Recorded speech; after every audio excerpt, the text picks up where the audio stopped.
우리가 기본적으로 이제 역사를 이제 공부하는 것은 그 역사를 공부함으로써 내가 누구인가라고 하는 나의 정체성을 깨닫게 되고, 그 다음에 뭐 역사에 뭐 질곡 있고 또 뭐 잘 나갈 때도 있고 그렇죠. 그런 역사의 과정들을 지켜보면서 또 지혜를 배우게 되고, 또 우리 민족에 대한, 나라에 대한 사랑을 더 갖게 되는 거죠. 그래서 우리 역사에 대한 공부는 반드시 해야 되는 거고 알려야 되는 겁니다. 오늘은 우리 3.1운동을 일으킨 106주년 맞는 기념일입니다. 더욱이 기독교계에서는 이 3.1운동을 왜 중요하게 보냐면, 이 3.1운동은 신앙운동이었어요.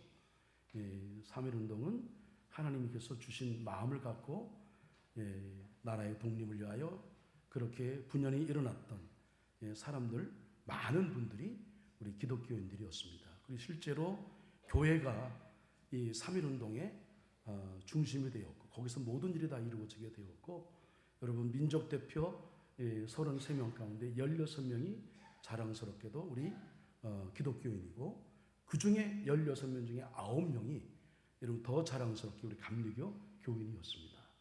그래서 우리 오늘 이 3.1절 기념주일 예배를 드리고 있는데, 다시 한번 우리 마음속에 그렇게 그분들의 헌신과 희생이 있었기 때문에 우리가 평안할 수 있었다라고 하는 걸 기억하고, 우리도 지금 이때에 나라와 민족을 위하여 한 사람이 신앙인으로서 우리가 어떻게 살아가야 될 것인가라고 하는 그런 고민은 당연한 우리 지금 시대에 살고 있는 책임 있는 그리스도인으로서 해야 할 일입니다. 우리 그렇게 한 달 동안 여러분 잘 아신 것처럼 3월 한 달 동안 중요한 결정들이 있잖아요. 나라의 그 향방에 대한 아주 중요한 변수들이 많이 있는 달이니까 여러분도 나라 민족을 위해서 기도하시길 바랍니다. 다 같이 아멘. 그래서 오늘 대한민국 만세 한번 해야 되나 말아야 되나 고민하고 있는데, 아무튼 그 마음으로 여러분 한 주간 동안 나라와 민족을 위해서 여러분 기도해 주시기를 바랍니다. 자, 올해 봄의 시작을 알리는 입춘이 여러분 언제였는지 아십니까? 2월 3일이었습니다. 그리고 비가 내리고 싹이 튼다는 우수가 언제냐면 2월 18일이었어요. 입춘이 2월 3일, 우수가 2월 18일. 그리고 개구리가 잠에서, 겨울잠에서 깬다라고 하는 절기인 경칩이 언제냐면 오늘 이번 주간 3월 5일이 바로 경칩입니다. 제가 말씀드리는 것은 봄이 우리에게 가까이 왔다라고 하는 겁니다. 추운 겨울이 이렇게 봄의 기운에 제 자리를 내주고 있는 것처럼 혹독한 겨울 같은 삶 역시 이 또한 지나가리라. 이 명제는 참 진리다 생각이 듭니다. 이 또한 지나가리라. 여러분 어려움이 계속 우리를 다스리지 않습니다. 지금의 고통 계속 이어지지 않아요. 언젠가는 지나간다. 이것을 계절의 사인을 통하여 우리에게 알려주고 있는 거죠. 그리고 주님이 주시는 이 봄 기운과 같은 따스한 은총의 바람이 불어오게 될 것입니다. 오늘 저희가 드리는 예배를 통하여 주시는 하나님의 따스한 은혜로 여러분 위로받으시고, 또 격려도 얻으시고 힘도 얻으시고, 그래서 용기 있게 시작해서 이 한 주간 여러분 주님 안에서 승리하는 우리 한소의 모든 성도님 되시기를 주님의 이름으로 간절히 축원합니다. 우리 옆에 있는 인사를 못했는데 서로 인사할까요? 평안하십시오, 승리하십시오. 인사하겠습니다. 네.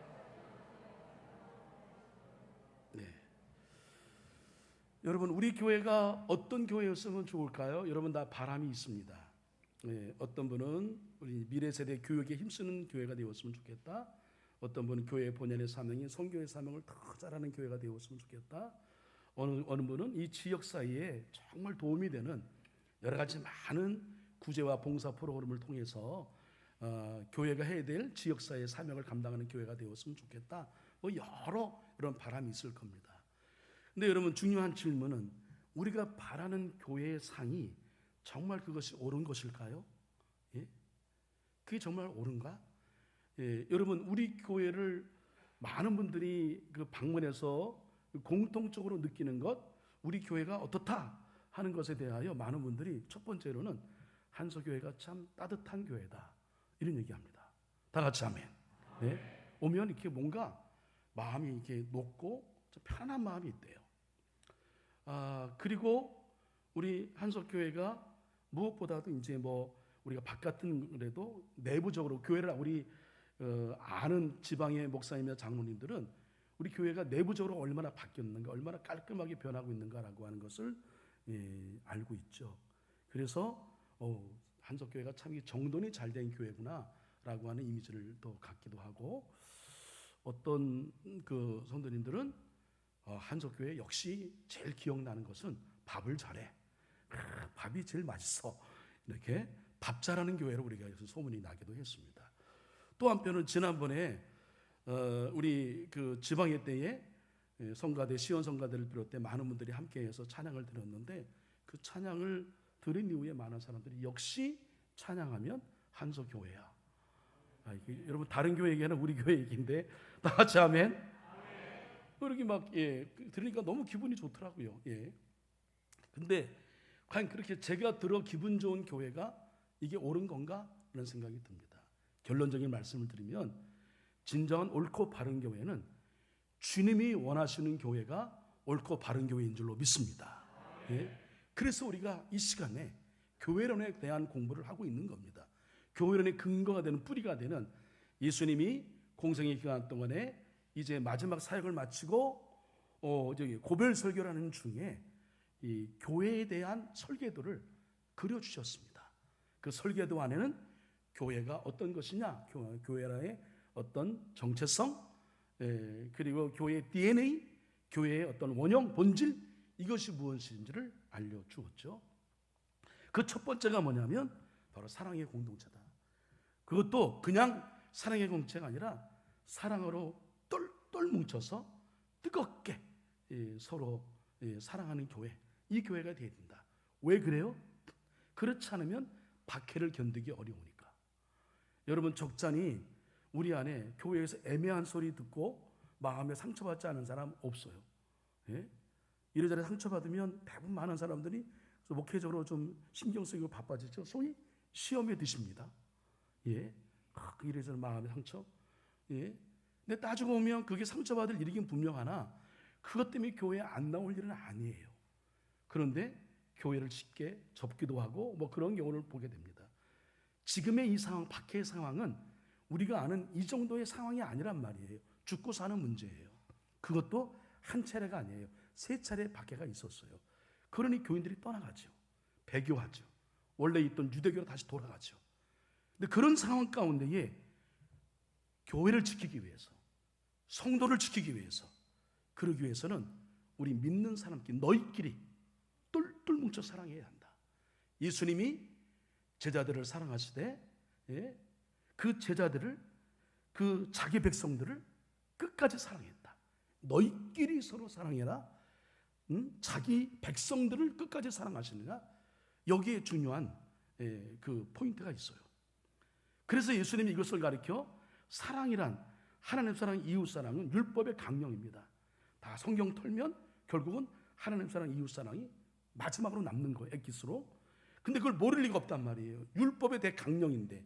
근데 그 사랑을 말씀하시면서 새 계명이라는 걸 말씀하신 것은 기존에 알고 있던 사랑에 대한 개념과 차이가 있다라고 하는 겁니다. 이건 박해를 견디기 위한, 교회를 지키기 위한 사랑이라고 하는 겁니다. 우리 똘똘 뭉쳐. 그래야 나를 지키고 너를 지키고 교회를 지킬 수 있다. 이렇게 말씀하고 있는 겁니다. 그리고 예수님은 당시에 약혼, 지금 이제 정원의 문화, 이걸 다 알고 있는 정원의 문화를 근거해서 비유를 통해서 예수님의 사역을, 또 제자들이 교회를 중심으로 해야 될 사역을 설명해 주고 있는데, 우리는 주님의 신부다. 신부로서 우리의 자신의 정체성을 인식하고 신랑이신 예수님의 뜻을 우리 가슴에 수용할 때에, 순종할 때에 우리 안에 진정한 평안이 있다, 평화가 있다. 왜 불안해? 왜 염려가 있어? 왜 걱정이 있어? 이게 아니라, 그게 왜 그러냐면 예수님이 하시는 말씀에 대해 이해가 안 되고 그걸 받아들이기 어려운 거예요. 그러니까 먹고 살 걱정을 하는 거죠. 그리고 자신이 올인해 걸었던 그런 예수님을 이제 예수님이 힘없이 십자가 지고 죽으신다고 하니까 자신의 꿈들이, 목적들이 사라져 버린 거예요. 그게 불안한 겁니다. 그러나 예수님은 다시 그들 안에 교회라고 하는 그 십자가를, 교회라고 하는 그 사명을 가슴에 심고 십자가를 그의 가슴에 꽂아서 교회를 중심으로 해야 할 일들에 대하여 예수님이 말씀을 하시죠. 그것을 지금은 모른다. 지금 아무리 설명해도 예수님이 12명 제자와 함께 지내면서 얼마나 답답하셨을까. 그냥 동상이몽하는 경우가 많잖아요. 나는 이런 얘기하는데 얘는 이렇게 알아들어. 도저히 예수님 마음을 헤아리지 못해. 얼마나 가슴이 답답하셨겠어요. 근데 그럼에도 불구하고 예수님이 계속 거듭하여 말씀하신 것은 지금은 몰라도 나중에 이들을 돕는 보혜사, 도움이 성령께서 오시게 되면 생각나게 한다. 깨닫게 한다. 아, 그때 그 얘기가 그거였구나. 그럴 날이 올 것을 생각하며 예수님이 말씀하고 계신 겁니다. 그렇게 그 뜻을 받아들일 때 우리 안에 평안이 오는 겁니다. 모든 사람들이 여러분 잠깐만 마음이 불안해요. 내가 갖고 있는 기대치와 지금의 삶에 괴리가 있기 때문에 그런 거 아니겠어요? 왜 우리가 이 나라에 대해서 염려하고 걱정하고 절망하고 그렇습니까? 뉴스 보기도 싫을 만큼 왜 이 나라에 대해서 우리가 절망을 넘어 혐오의 마음까지 생기게 됩니까? 이게요 달라요. 우리가 바라는 이 생각이 달라. 그러니까 마음에 이런 불안과 염려와 걱정, 더 큰 그 적인 무관심이 생기는, 관심이 없어요. 그렇습니다. 그래서 여러분 우리가 주님의 뜻을 내 안에 받아들일 때 비로소 내 안에 평화가 임하게 된다. 내 안에 평화가 임할 때 그 평화가 옆 사람에게 영향을 주는 거죠. 아무리 좋아도 내 마음이 편치 않으면 좋은 게 하나도 없어요. 그리고 내가 편치 않으면 반드시 다른 사람에게 영향을 주게 되어 있단 말입니다. 트러블 메이커가 되는 거죠. 우리는 주님이 내 안에 계심으로 주님 뜻을 우리가 믿음으로 수용함으로 인하여 주는 평안함을 갖고 한 사람 한 사람이 평화의 사람이 될 때에 그 사람이 또 평화를 심는 거죠. 소위 피스메이커가 되는 겁니다. 그러면 그 동심원은 점점 더 커지게 되는 겁니다. 그럼 힘이 더 커지게 되는 거죠. 하나 된 힘이 커지게 되는 거예요. 사람이 많고 적어서 힘이 약하고 적어서 그럴 수도 있지만 모여있는 사람이 하나가 되면 그 힘이 큰 거예요. 교회 공동체는 그런 겁니다. 서로 평화의 사람이 되어서 우리가 같은 목적을 갖고 같은 것을 바라보고 시선을 같은 것에 두어서 그래서 우리 한 마음이 될 때 그 힘이 커지는 거예요. 여기에 다른 마음 가지면 힘이 자꾸만 분산되는 겁니다. 이 다른 마음을 갖도록 하는 것이 나중에 말씀드리겠지만 사단의 역할인 거죠. 그러니까 우리는 여러분 성령의 사람이 되어야 하고 평화의 사람이 되어야 될 줄로 믿습니다. 그럼 우리 교회가 하나가 되는 거예요. 그런 부흥을 이루는 거죠. 여러분 이렇게 주님과의 평화의 관계로 연결된 성도들은 때가 되면 열매를 맺습니다. 우리 성경에서 말씀하신 성령의 열매, 주님과 내가 착할 뜻이 합한 마음으로 평화의 관계를 이루고 평화의 사람으로 그래 살아가게 되면 그 평화의 사람으로 살아가는 그 과정 속에 반드시 열매를 맺게 되어 있죠. 우리가 특별한 일을 하였기에 열매를 맺는 건 아닌 거 알죠? 가지는 그냥 원줄기에 붙어만 있으면, 다시 말씀드리면 우리는 주님께만 어떻게 하든 붙어만 있게 되면 때가 되면 열매를 맺는다. 우리는 그것을 나무에게서 배웁니다.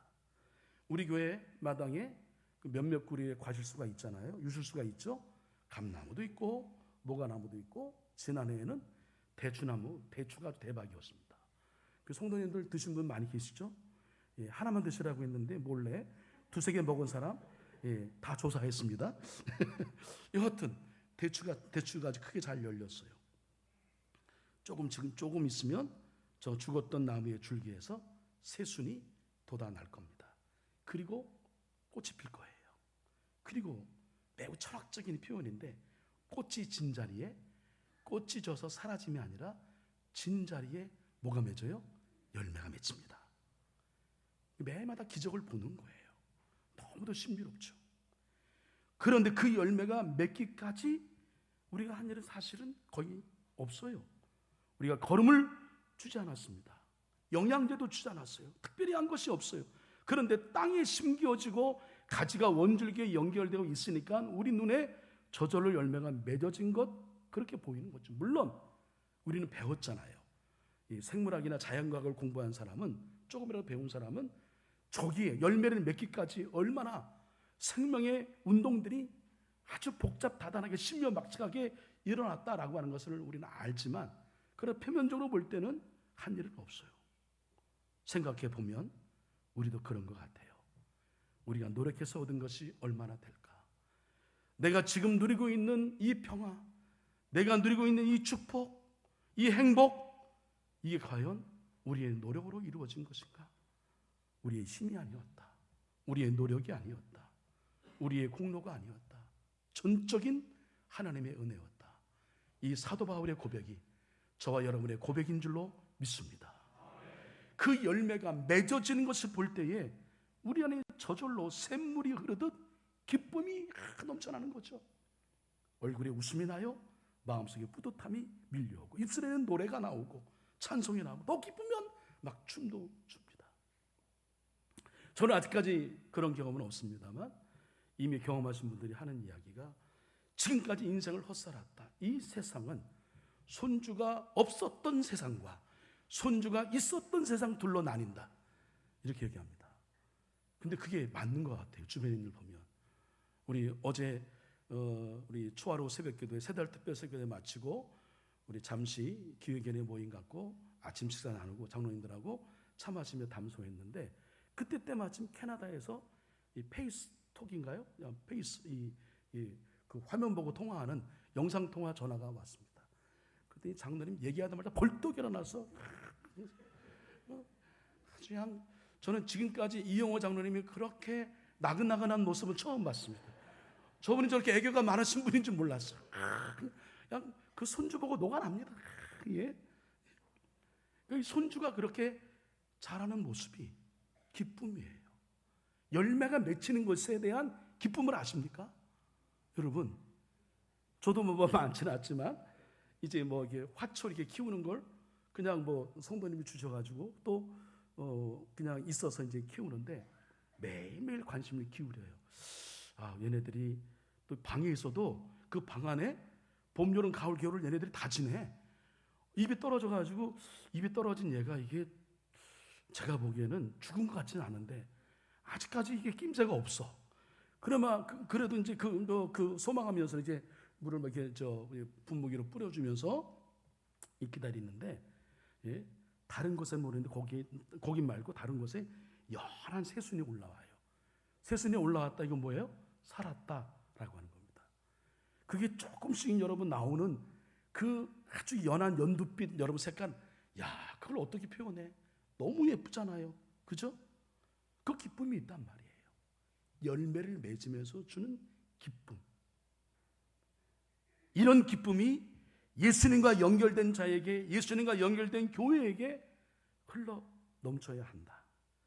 한소의 공동체 안에 이러한 기쁨이, 이 기쁨을 이기지 못하여 너무 기뻐서, 하나님도 그랬잖아요. 그 우리 이스라엘 백성들을 향하여 말씀하시기를, 내가 너희를 보니 너무 기뻐서, 너무 좋아서 내가 주체하지 못하여, 내가 이 기쁨을 주체하지 못하여 이렇게 너희를 사랑한다라고 하는 그런 고백의 말씀이 있는 것처럼 너무나 그냥 좋은 거예요.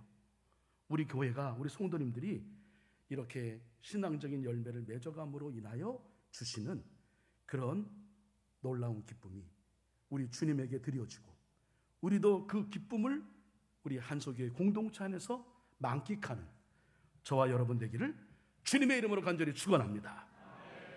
예수님이 이렇게 제자들에게 주님 안에 머물러 있기를 몇 차례 강조하신 이유 말씀드렸잖아요. 다 떠나기 때문에. 이미 가론유다 다 떠났어요. 머지않아 제자들도 배반하고 떠날 겁니다. 무서워서 도망가고, 먹고 살기 위해서 고향으로 내려가고 다 떠나가요. 예수님께 모든 걸 다 걸었는데, 야, 이거 말짱 꽝인가 보다, 우리 헛따라왔다, 이렇게 얘기하죠.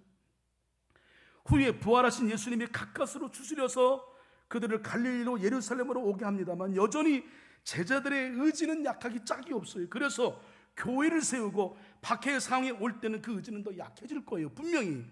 그래서 어떤 상황에도, 지금은 모르지만 어떤 상황에도 절대로 주님을 떠나서는 안 돼. 꼭 붙어 있어야 돼. 이게 말씀하고 있는 겁니다. 예수님이 나의 안에 거하라, 내 안에 머물라는 것은 주님의 사랑 안에, 그리고 주님의 계명 안에, 말씀 안에 머물라는 거잖아요. 주님과 내 생각이 다르고 모든 것이 내가 기대한 대로 이루어지지 않아도 절대로 밖으로 나가지 말고 예수님 안에 붙어 있으라고 하는 것. 주님의 사랑을 기억하고 주님 말씀을 기억하고 절대로 떠나서는 안 된다라고 하는 말씀을 하고 있는 겁니다. 그러면 때가 되면 저 감나무, 모가나무에서 열매가 맺는 것처럼 열매가 맺히게 되는 거죠. 핸드폰 끄세요. 그 열매는 우리가 생각하는, 여러분, 돈, 명예, 인기, 권세, 높은 학식, 세속적인 것들 아니에요. 이 값싼 것들 아니에요. 원줄기인 예수님이 가지고 계신 그 예수님의 마음과 품성, 성품, 예수님의 인격, 그걸 성경은 뭐라고 얘기합니까? 거룩이라고 얘기하죠. 하나님 거룩의 성품으로 우리를 빚으셨다. 우리가 원래 가져야 될 우리의 원래의 모습. 그래서 세상이 이해할 수 없고 세상이 흉내낼 수 없는 그런 가치, 이게 이제 우리 안에 들어와 우리가 그렇게 사는 겁니다. 이 사람들은 세상에 말도 안 돼. 계산해도 손해봐도 기뻐하고, 속아도 기뻐하고, 매맞아도 기뻐하고, 감옥에 갇혀도 기뻐하고, 죽어도 기뻐할 수 없는, 도무지 이해가 안 되는, 세상 사람들이 할 수 없는 그것을 하는 사람. 그 결과 결국 또 다른 생명과 연결되어서 그 생명을 살리고 그 생명 역시 차원이 다른 삶을 살도록 인도하는 거죠. 여러분, 차원이 다른 삶, 예? 차원이 다른 삶. 이게 우리 성도의 삶인 거예요. 할렐루야. 똑같이 세상에서 계산해서 손익 따지고 뭐가 잘 되면 복을 받는 거고 안 되면 뭐 저주받은 거고, 이런 생각을 우리는 갖지 않습니다.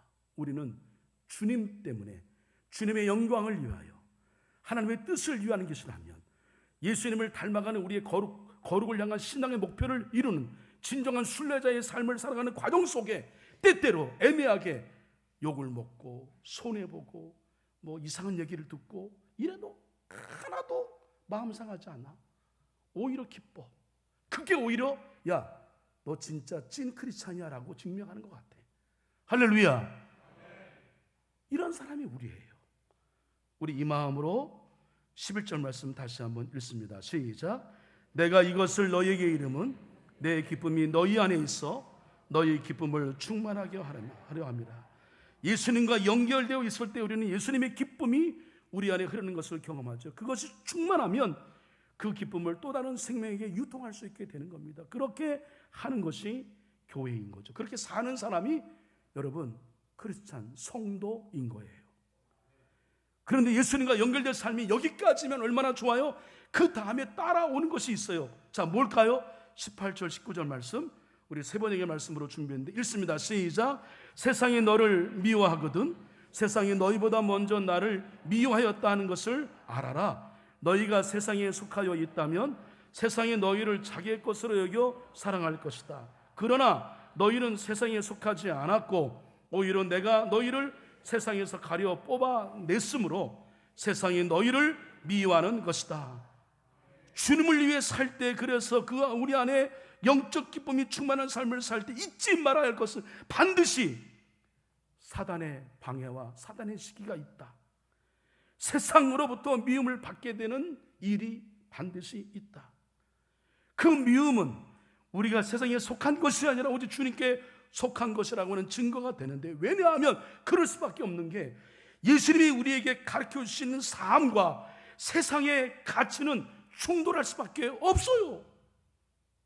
그러니까 당연히 우리는 이러저러한 어려움을 당할 수밖에 없는 거죠. 예수님의 십자가 의미는 당신 사랑이 스스로 져서 우리가 당신의 백성들이 죽어가는 게 너무나 안타까워. 예? 우리가 어느 정도 자격이 있어서가 아니에요. 하나님이 스스로 당신 사랑이 진 거야. 예? 부모님이 애들을 훈육하고 때릴 때에 더 가슴이 찢어지는 것처럼 그런 거죠. 사랑하지 아니하고는 견딜 수 없어. 그래서 아들을 죽이신 거죠. 그리고 또 하나, 그 사랑 때문에 주변에 많은 사람들, 바리새인 사두개인 주변의 사람들, 유대인들을 대표하는 사람들, 예수님을 죽여버리지 않으면 직성이 풀리지 않을 만큼 어떻게 하면 꼬투리 잡으려고 했죠. 그것처럼 세상으로부터 미움을 받았다는 증거이기도 한 것이 십자가의 의미예요. 예수님의 십자가는 죽음까지 넘어선 사랑의 상징인 동시에 세상으로부터 미움을 받으셨던 흔적이기도 하다. 우리에게는 그 기쁨과 동시에 미움과 함께 기다리고 있다는, 미움이 기다리고 있다는 사실을 절대로 여러분 관가해서는 안 됩니다. 그래서 주님의 일을 할 때 당연히 고난당하는 것, 때때로 거룩한 고민을 할 수밖에 없는 것, 때때로 내가 손해본 걸 참아야 되는 것, 이거는 여러분 우리가 예수님 믿으면서 애매한 고난 때문에 그런 차원이 아니에요. 하나님의 영광을 위하며 사는 것 때문에 겪는 고난인 거죠. 그 사도 바울은 고난에 어떤 일을 함께 할 때에 우리 이 일을 함께 함으로 우리 영광에 동참하자, 우리 함께 성공하자, 이런 얘기 안 했습니다. 고난에 참여하라, 고난에 동참하라, 이렇게 얘기했죠. 근데 그 고난이 영광이죠. 하나님의 영광을 드러내는 일이기 때문에. 그래서 우리는 더욱더 십자가 단단히 붙잡고 예수님과 연결되어 있어야만 세상의 미움으로부터 나를 지킬 수 있다. 그리고 그 세상으로부터의 미움이 나무를 더 단단하게 하고 더 깊은 맛을 내는 열매를 맺게 한다는 걸 여러분 잘 알고 있잖아요. 동남아에 있는 여러분 나무 그 제목들은 약해요. 근데 추운 나라에서 온 나무들, 우리나라 나무는 옹골차죠. 견고하죠. 내성이 있는 겁니다. 그게 고난이 그냥 아무런 그런 손해만 보게 하는 일이 아니에요. 더 귀한 것을 우리에게 주는 거죠. 이를 표현하는 말씀이 로마서 5장 3절에서 5절 말씀인데, 이해를 돕기 위해서 세 번역으로 준비했는데요. 이것도 함께 읽습니다. 시작. 그뿐만 아니라 우리는 환난을 자랑합니다. 우리가 알기로 환난은 인내를 낳고, 인내력은 단련된 인격을 낳고, 단련된 인격은 희망을 낳는 줄을 알고 있기 때문입니다. 이 희망은 우리를 실망시키지 않습니다. 하나님께서 우리에게 주신 성령을 통하여 그의 사랑을 우리 마음속에 부어주셨기 때문입니다. 아멘. 큰 바위가 짓누르고 있듯이 포도주 틀에 포도를 넣고 막 으깨는 것, 이게 여러분 그 환난의 원어예요. 이런 상황이 너무 견디기 어려워요. 근데 이 환난이 인내력을 갖게 하고, 그러니 웬만한 일은 능히 참아낼 수 있게 되고, 그 인내력은 우리 인격을 바꿔나가고, 그 인격 성품으로 우리는 고난의 한복판 같은 세상 속에서도 하나님 나라에 대한 희망을 놓지 않고 믿음을 우리 지켜나가는 거죠. 그러므로 환난은 우리가 그리스도인으로서, 진정한 그리스도인으로서 살아가는 과정에서 세상의 가치와 충돌할 수밖에 없기 때문에 반드시 만나게 되고, 성숙한 그리스도인이 되기 위해서는 거쳐야 하는 필수 과목, 광야 학교의 필수 과목이 되는 겁니다. 그래서 성경은 이 세상 속에 그리스도인으로 사는 우리에게 이렇게 권면합니다. 얼마나 당당한 고백인지요. 처음 야고보서는 여자 성도님들, 마태복음은 남자 성도님들, 빌립보서는 같이 읽습니다. 우리 여자 성도님들 준비됐죠? 읽습니다. 시작.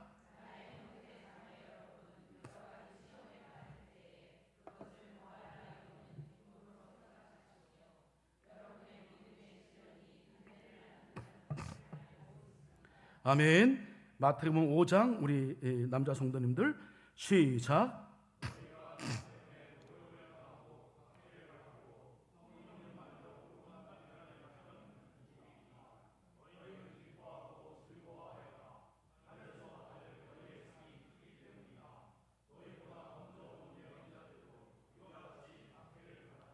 아멘. 자, 빌립보서 말씀 읽습니다. 시작. 하나님께서 여러분에게 그리스도를 위한 특권, 즉 그리스도를 믿는 것뿐만 아니라 또한 그리스도를 위하여 고난받는 특권도 주셨습니다. 아멘.